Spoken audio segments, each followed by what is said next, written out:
A school district still celebrating, but also taking on the challenges. Duval County's superintendent joins us today. What led to the district's best academic performance, and how do educators make sure it keeps happening? We will also ask Dr. Christopher Bernier about the concerns of the community. Plus, a devastating war nearly 4 years old when Russia invaded Ukraine. Why should Americans care? And what should the U.S. do about it? A man who spoke out against his nation's leader and went to prison for it explains his opposition and why he thinks the world needs to know. Vladimir Kara-Murza on This Week in Jacksonville. Thanks for being with us today, Dr. Christopher Bernier, leading Duval County Public Schools as a superintendent. This is great. This is our first time to have a conversation here on This Week in Jacksonville. Thank you for coming over. I've been superintendent since July 2024, and DCPS earned its first historic state A rating. Yes, so congratulations. This is something that just doesn't get celebrated for a while, but you got to say, how do we keep doing it, right? It's certainly one of the aspects, but first of all, let me say thank you to you, and thank you for the opportunity to be here. It's always great to have a longer conversation about some of the great things going on in Duval County.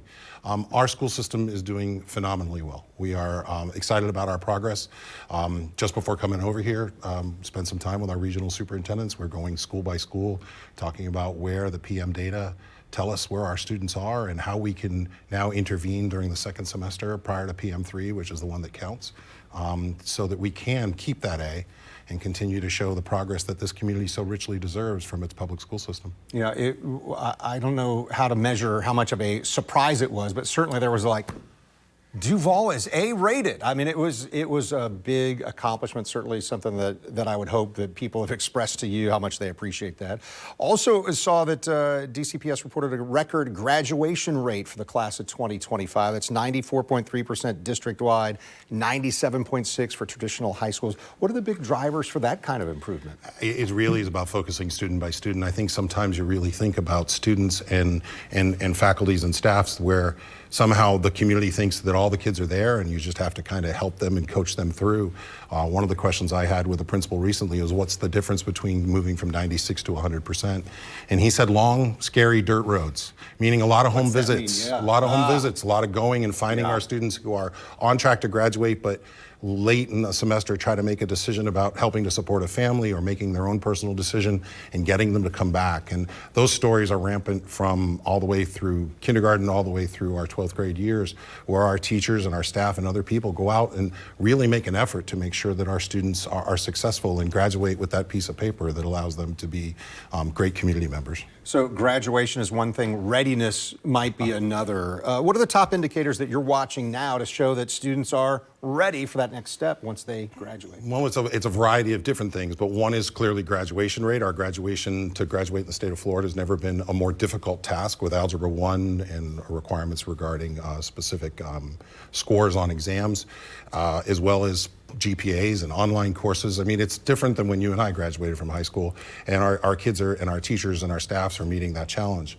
But additionally, I think we look towards what we call the Duval Ready Diploma, which speaks to some soft skills, the ideas of integrity, honesty, the ability to understand what hard work and effort means.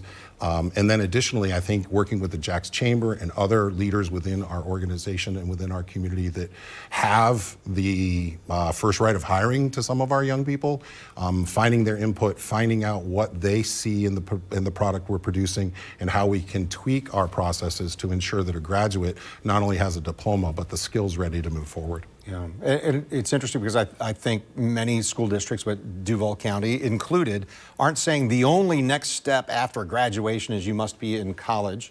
There are other ways to go and other things that show those students are ready for whatever their next step is going to be. Yeah, I think it's really important. I'm a U.S. history major, so if somebody said they were going to go study U.S. history, my first question would be to do what? And if you're going to be an 8th grade U.S. history teacher, like I was, fabulous, go have a great time.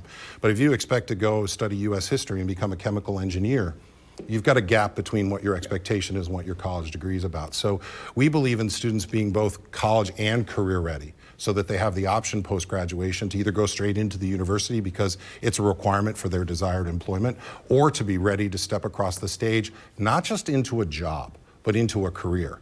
And we have many CTE programs, career and technical education programs, that help and lead our students toward those industry certifications that make them employable in a career immediately upon graduation. So some of the current events and concerns, I know boundary changes and potential school closures are something we've been covering here on the TV station.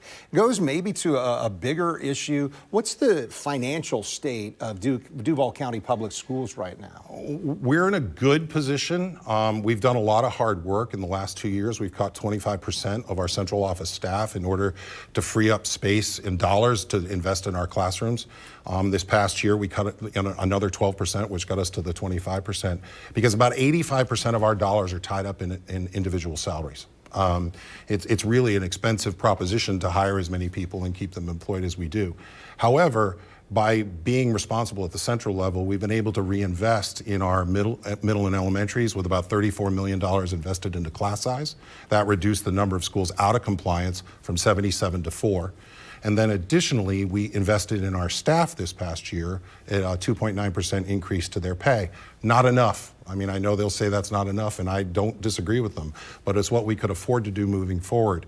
The last piece that I'll add is that just really important, the community knew we were headed towards the potential of a fund balance that could lead to state takeover. We've recovered enough to move that unrestricted fund balance from just short of 4% now up to 5%. And we're hoping when actual budget number comes in, we're actually there. Yeah, as you and I were talking and preparing for this, that notion that the school district owed $100 million to someone. We are on a pathway to that. If we owed $100 million, we said it out loud. We could have gone into cash reserves, got permission from the board, and paid the bill. What was happening was we were spending more money than we were taking in, and anybody who has a budget understands that problem. And then additionally on top of that, some of our budgeting structures prior to the new CFO weren't in the right place to make sure that a budget balanced at the end of the year without having to rely on federal funding. You know, remember COVID and ESSER. We're using ESSER dollars to cover some of those shortages, and when I got here, ESSER ran out.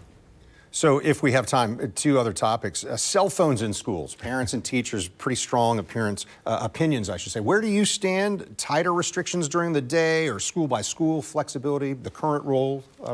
With as many schools as I have, I'm always about a rule that everybody has to follow. I just think it's an appropriate way, and that way parents don't compare between one school and another. State laws helped us out at elementary and middle. Those phones can be on the student. I think it's really important parents know that, because in the case of a real emergency, it will be important for a student to have the cell phone so they can communicate to their parent that they're okay, where they're located, and work the reunification process. However, at high school, it can be drawn out and used in the classroom for things like Kajit and other technology programs where a phone would be appropriate, responding to surveys and other things. So right now, I'm good with where the state law is. I think it's taken cell phones and put them in their proper place, in their backpack, out of sight, less of a distraction, but at the same time available in the case of an emergency. Maybe final question for you here. Transportation, a recurring frustration for families. Year by year, there are different things that happen, but specifically talking about missed pickups or late buses, concerns for students with special needs. What kind of improvement do you see needs to happen maybe even this semester or this spring, and what kind of changes are being? Well, it's interesting you asked that question, because my chief operations officer and the gentleman in charge of transportation has just recently been on a news show. Actually, our on-time percentage has never been higher in the last 4 years.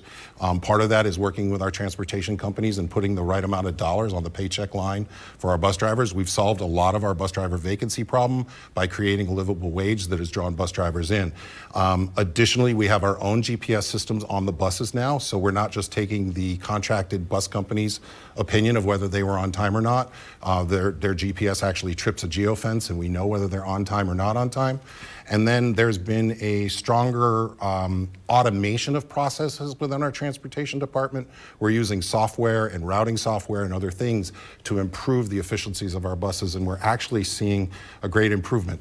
Doesn't mean every student gets picked up, doesn't mean a bus driver being absent on a day isn't a problem, but we're moving in the right direction and excited about what the future can bring. Yeah, I appreciate it. I knew our visit today would be like scratching the surface of topics we wanted to get into, but it's a great start. Dr. Bernier, thank you for being with us today. Looking forward to it. All right. Hey, still to come on This Week in Jacksonville. Vladimir Kara-Murza's jailed for speaking out against Vladimir Putin.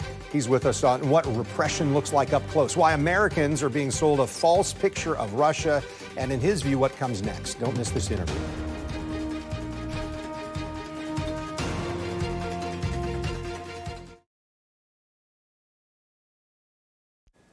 You're watching This Week in Jacksonville with Kent Justice. Vladimir Kara-Murza is a Russian politician, author and historian, and a longtime human rights advocate. He was arrested in 2022 for speaking out against Russia's invasion of Ukraine, sentenced to 25 years, and then later released in a landmark 2024 East-West prisoner exchange. He'll be the keynote speaker in Jacksonville for the Florida Forum this Tuesday. I spoke with him recently about his commitment to speaking out. Well, first of all, I'm, of course, very grateful for the opportunity to be part of such a worthy and noble cause. This speaker series is organized by the Women's Board of Wolson's Children's Hospital, and it engages for many, many years in fundraising for children's health care in Northeast Florida. And it's really, I'm really grateful for the opportunity to be a part of this. But I'm also very grateful for an opportunity to speak to American audiences, to Western audiences, and in this case, to speak to Northern Florida audiences about what Russia is today. And I'm really grateful for the opportunity to show American audiences a different side of Russia. Because too often, people in the West, people in the United States, people in Florida, only see that side of Russia that Vladimir Putin's propaganda want people to see. It's sort of this facade that, supposedly all Russians support Putin's dictatorship. All Russians support this criminal war of aggression that Putin's regime has been leading against Ukraine. That Russian society is this monolith that is supposedly behind the so-called national leader. This image created by Putin's propaganda is absolutely false. And the fact is that, there are so many people in Russia who have a very different vision for the future of our country, who have a very different idea of what Russia should be, who want Russia to be a normal, modern, peaceful, democratic nation. And testimony to this are the horrendous numbers of repression, the horrendous scale of repression that Putin's regime has been engaging in for many, many years, but especially so since the launch of the full-scale invasion of Ukraine in February 2022. It is a shocking and sobering fact that today's Russia alone holds more political prisoners than the whole of the Soviet Union, which is 15 present-day countries put together, did 4 decades ago in the mid-1980s. And of course, the fastest growing category on the list of Russian political prisoners are those of my fellow Russian citizens who are publicly protesting against Putin's war. Well, and so let me interject. When Americans hear political repression, it really can kind of sound abstract to us. So what does repression look like in ordinary life in Putin's Russia, your perspective? Well, let's start with the fact that the two most significant, most prominent leading opposition figures in Russia, Boris Nemtsov and Alexei Navalny, have been murdered, literally, on Vladimir Putin's personal orders. Boris Nemtsov was shot dead on a bridge, literally in front of the Kremlin, 11 years ago in February 2015. Alexei Navalny was poisoned in his prison cell in the Arctic penal colony 2 years ago in February 2024. It's important to remember then when we're speaking about Vladimir Putin, we are not only speaking about a dictator, we're not only speaking about an illegitimate usurper, he is all of those things, but we're also speaking about a murderer in the most direct and literal sense of this word. But political repression also means, of course, politically motivated imprisonment. And as I mentioned, today's Russia holds more political prisoners than the whole of the Soviet Union did in the mid-1980s. According to publicly available and self-admittedly incomplete figures that we have from human rights groups, there are about 4,500 people in Russia who are imprisoned on politically motivated grounds. More than 1,700 known political prisoners who are known by name, who can be identified, whose cases have been vetted by human rights groups.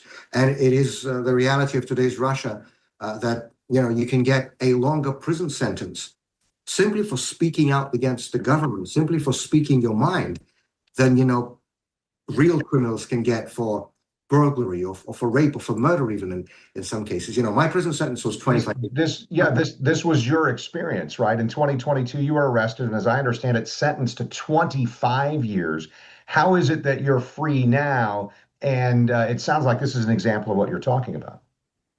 So I was indeed sentenced to 25 years in prison. This was the longest sentence for any political prisoner in Russia since the death of Joseph Stalin in 1953. Since then, there have been even longer. But when my sentence came in 2023, it was the longest since the death of Stalin. And my so-called crimes were my 5 public speeches, where I spoke out against Putin's dictatorship, against his criminal war of aggression against Ukraine, against the political repression, political murders in Russia, against Putin staying in power in violation of the presidential term limits, and so on. I recall on the day that I was handed my 25-year sentence by Moscow City Court. This was on April 17, 2023. I was escorted down into the basement area of the court where there are cells for holding prisoners.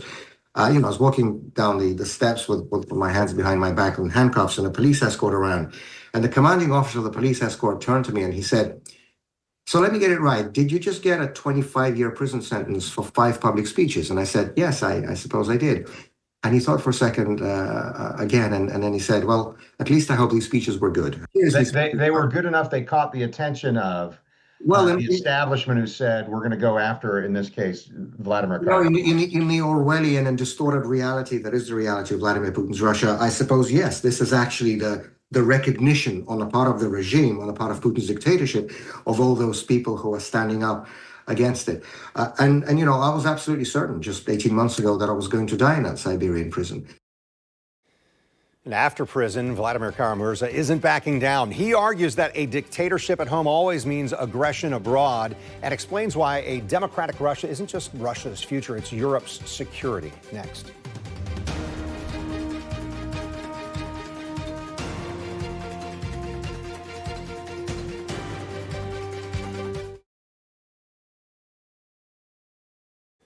You're watching This Week in Jacksonville on Channel 4. Russia's 4-year full-scale war in Ukraine really goes back to 2014 when Russia invaded and annexed Crimea. It's the largest conflict in Europe since World War II. Here's more of my conversation with Vladimir Kara-Murza, who calls it vital to expose President Vladimir Putin.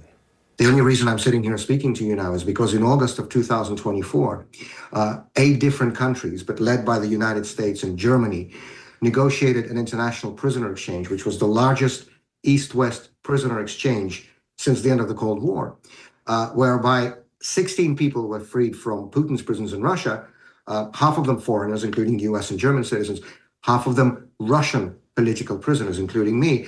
And in exchange, Putin got back some of his agents and spies who were imprisoned in the West.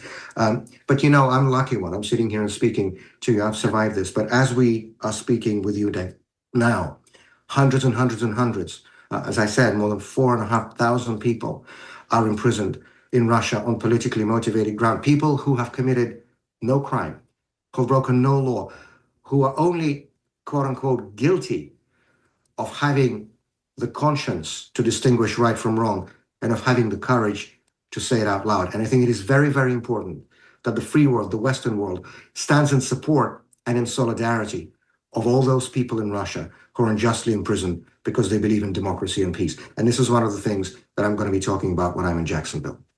Vladimir, the Kremlin claims that the war has broad public support. So if that's true, then why does the government need to be so heavy-handed and have these aggressive crackdowns to try and maintain control? You know what? That's the central question. I always say that actions speak louder than words. And yes, if you listen to Putin's propaganda, they'll tell you that everybody in Russia supports, the regime. Everybody in Russia supports the war. But their actions tell a very different story. 2 years ago, at the beginning of 2024, we had a so-called presidential election in Russia. We had Putin and a couple of clowns that he handpicked alongside him on the ballot to imitate competition. And then there was, this one guy, one candidate, a lawyer, a former member of parliament named Boris Nadezhdin, who announced that he was running for president of Russia as the anti-war candidate, that he was going to stop the war in Ukraine. And the public response was just incredible because suddenly all across Russia, you saw hours-long lines of people. This was in the middle of the Russian winter, who stood outside this guy's campaign headquarters to sign his ballot petitions to get him registered as a candidate. Now, of course, he was not registered as a candidate. Opposition candidates in Putin's Russia are never allowed to contest elections, real opposition candidates. But suddenly, the very sight of these thousands and thousands of Russians standing all across the country to sign the ballot petitions for this anti-war candidate, within a matter of days, this fake propaganda facade constructed by Putin that everybody in Russia supposedly backs this war, that propaganda facade collapsed. And the horrendous repression that we have already discussed with you, the fact that we have so many political prisoners. Memorial, Russia's most respected human rights group, recently announced a shocking figure that every single day, on average, 5 people in Russia are subjected to various forms of politically motivated repression. 5 people a day. If everybody really, as the Kremlin claims, supported the war and supported Putin, why?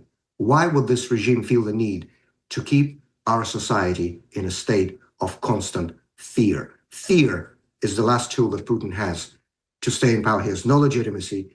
He has no real democratic mandate to speak of. Of course, for many years, we haven't had a single free and fair and competitive election in Russia. The only way he continues to stay in power is through war, propaganda, and repression. Kara Mirza is keynote speaker in Jacksonville for the Florida Forum. It's this Tuesday night at 7 at the Jacksonville Center for the Performing Arts. What an intense conversation.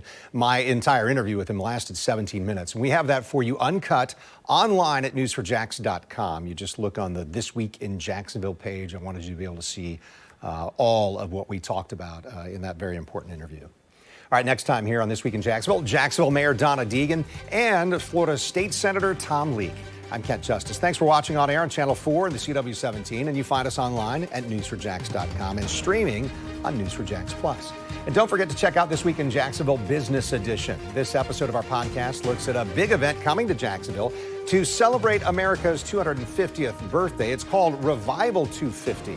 You can find new episodes every Thursday at 9 a.m. and you'll find it right now on News4Jax Plus under the channel This Week in Jacksonville. You'll also find This Week in Jacksonville Business Edition available wherever you find your podcasts, like Apple, Spotify, or YouTube.